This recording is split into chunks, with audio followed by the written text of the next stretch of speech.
നമസ്കാരം, മലയാളം ക്ലാസ്സിലേക്ക് സ്വാഗതം. ഇന്ന് നമ്മൾ ഈ വീഡിയോയിൽ ഡിസ്കസ് ചെയ്യുന്നത് ഒറ്റപ്പദങ്ങളാണ്. ഒറ്റപ്പദങ്ങൾ നമ്മൾ ജസ്റ്റ് ഒന്ന് നിങ്ങൾക്ക് നോക്കിയാൽ തന്നെ അറിയാം. മിക്കവാറും പരീക്ഷകൾക്ക് ആവർത്തിക്കപ്പെടുന്ന ചില ചോദ്യങ്ങളാണ് ഇവിടെ നൽകിയിരിക്കുന്നത്.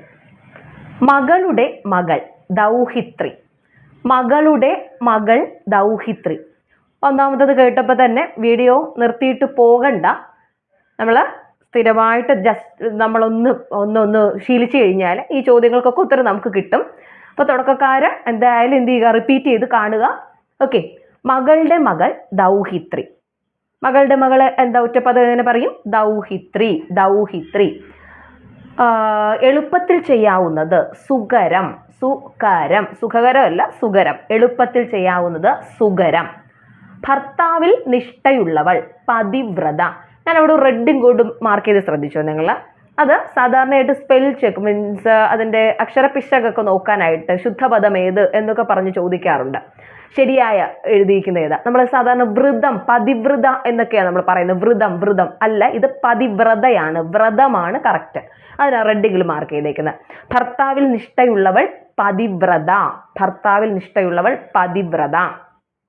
സഹോദരിയുടെ ഭർത്താവ് സ്യാലൻ. സ്യാലൻ. സ്യാലൻ. ഇംഗ്ലീഷ് മീഡിയം സ്റ്റുഡൻസിനൊക്കെ വായിക്കാനായിട്ട് പറ്റുന്നുണ്ടോ? അപ്പോൾ സ്യാലൻ സഹോദരിയുടെ ഭർത്താവ്. അളിയൻ എന്നൊക്കെ നമ്മൾ പറയത്തില്ലയോ? അപ്പോൾ അത് തന്നെയാണ്. ഓക്കെ. സഹോദരിയുടെ ഭർത്താവ് സ്യാലൻ. ബുദ്ധിയെ സംബന്ധിച്ചത് ബൗദ്ധികം. അവിടെ ഞാൻ റെഡിങ് ചെയ്തിട്ടുണ്ട്. എന്താ ചോദിച്ചാൽ നമ്മളെപ്പോഴും ബൗദ്ധികം എന്ന വാക്കാണ് പറഞ്ഞു കേൾക്കാറ്. ബൗദ്ധികം, ആത്മീകം, ബൗദ്ധികം. അവിടെ ഒന്നും ഈ അടയാളം ഇല്ല. ഈ അടയാളമേ ഉള്ളൂ അല്ലേ? അത് ഹ്രസ്വ അക്ഷരം. അത് മീൻസ് അതെന്തല്ല ദീർഘമായി ഇല്ല. അവിടെ അത് ഓർപ്പിക്കാനാണ് അവിടെ റെഡിങ് കൊടുത്തത്. ബുദ്ധിയെ സംബന്ധിച്ചത് ബൗദ്ധികം. ബുദ്ധിയെ സംബന്ധിച്ചത് ബൗദ്ധികം. ഓക്കെ. വേദജ്ഞാനമുള്ളവൻ വൈദികൻ. അവിടെയുണ്ട് വൈദികൻ എന്ന് നമ്മൾ പറയാറ്. അല്ല, വൈദികനാണ്. വൈദികൻ. വേദജ്ഞാനമുള്ളവൻ വൈദികൻ. ഓക്കെ. അപ്പൊ എന്താ? മകളുടെ മകൾ ദൗഹിത്രി. മകളുടെ മകൾ ദൗഹിത്രി. എളുപ്പത്തിൽ ചെയ്യാവുന്നത് സുഗരം. എളുപ്പത്തിൽ ചെയ്യാവുന്നത് സുഗരം. ഭർത്താവിൽ നിഷ്ഠയുള്ളവൾ പതിവ്രത. പതിവ്രത. സഹോദരിയുടെ ഭർത്താവ് സ്യാലൻ. സഹോദരിയുടെ ഭർത്താവ് സ്യാലൻ. ബുദ്ധിയെ സംബന്ധിച്ചത് ബൗദ്ധികം. ബുദ്ധിയെ സംബന്ധിച്ചത് ബൗദ്ധികം. വേദജ്ഞാനമുള്ളവൻ വൈദികൻ. വേദജ്ഞാനമുള്ളവൻ വൈദികൻ. അടുത്ത് നോക്കിയേ. സന്ദേശം അയക്കുന്നവൻ പ്രേഷകൻ.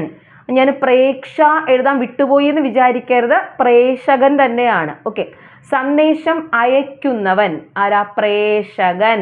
പ്രേഷകൻ. അയക്കുന്നവളാണ് പ്രേഷിത എന്ന് പറയും അല്ലേ? ഓക്കെ. അപ്പൊ എന്താണ്? സന്ദേശം അയക്കുന്നവൻ പ്രേഷകൻ. പ്രേഷകൻ. സന്ദേശം അയക്കുന്നവൻ പ്രേഷകൻ. ഓക്കെ. അധികം സംസാരിക്കുന്നവൻ വാചാലൻ. ഇതിന്റെ ഓപ്ഷൻ കാണുമ്പോൾ ഇപ്പൊ വാഗ്മി എന്നൊക്കെ ഓപ്ഷൻ കാണാറുണ്ട്. വാഗ്മി. ഒരു പക്ഷെ നമ്മൾ അത് കാണുമ്പോൾ വാഗ്മി നന്നായിട്ട് സംസാരിക്കാൻ, അങ്ങനെയല്ല. അധികം സംസാരിക്കുന്നവനെ വാചാലൻ എന്നാ പറയുന്നത് അല്ലേ? വാചാലൻ. വാചൻ. അധികം സംസാരിക്കുന്നവൻ വാചാലൻ. പറയുവാനുള്ള ആഗ്രഹം വിവക്ഷ. പറയുവാനുള്ള ആഗ്രഹം എന്താണ്? വിവക്ഷ. റിപ്പീറ്റഡ് ക്വസ്റ്റ്യൻ ആണത്. പറയുവാനുള്ള ആഗ്രഹം വിവക്ഷ. അപ്പൊ നോക്കി. മകളുടെ മകൾ ദൗഹിത്രി. എളുപ്പത്തിൽ ചെയ്യാവുന്നത് സുഗരം. സുഗരം. ഭർത്താവിൽ നിഷ്ഠയുള്ളവൾ പതിവ്രത. ഭർത്താവിൽ നിഷ്ഠയുള്ളവൾ പതിവ്രത. ഒന്നുകൂടെ ഓർപ്പിക്കട്ടെ. എക്സാം സമയമാകുമ്പോൾ ഓടിച്ചെന്ന് മലയാളം വൊക്കാബുലറിയിലൊന്നും കൈവയ്ക്കാമെന്നൊന്നും വിചാരിക്കരുത്. അവസാനമാകുമ്പോൾ ഒത്തിരി കൺഫ്യൂസ്ഡ് ആവും. സോ എല്ലാ ദിവസവും അല്ലെങ്കിൽ ആഴ്ചയിൽ 3-4 ദിവസമെങ്കിലും മലയാളത്തിൻ്റെ വീഡിയോ നമ്മൾ ചെയ്യുന്നുണ്ട്. അപ്പോൾ കുറച്ച് കാര്യങ്ങളായിട്ട് പഠിച്ചു പോണേ, മറക്കാതെ. ഓക്കെ. ഭർത്താവിൽ നിഷ്ഠയുള്ളവൾ പതിവ്രത. സഹോദരിയുടെ ഭർത്താവ് സ്യാലൻ. സഹോദരിയുടെ ഭർത്താവ് സ്യാലൻ. ബുദ്ധിയെ സംബന്ധിച്ചത് ബൗദ്ധികം. വേദജ്ഞാനമുള്ളവൻ വൈദികൻ. വേദജ്ഞാനമുള്ളവൻ വൈദികൻ.